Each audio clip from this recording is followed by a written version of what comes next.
May secret to. I-share mo ba? Pagalitan ako. O, di ba? Papagalitan siya.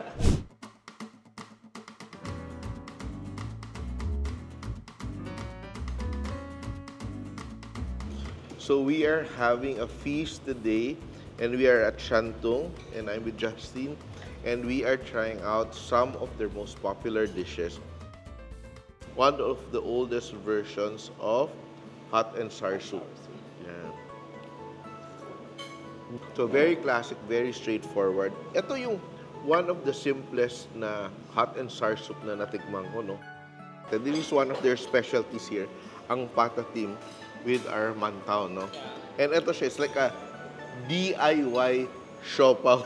Di ba kasi you assemble it. Oh, di na nagtipid.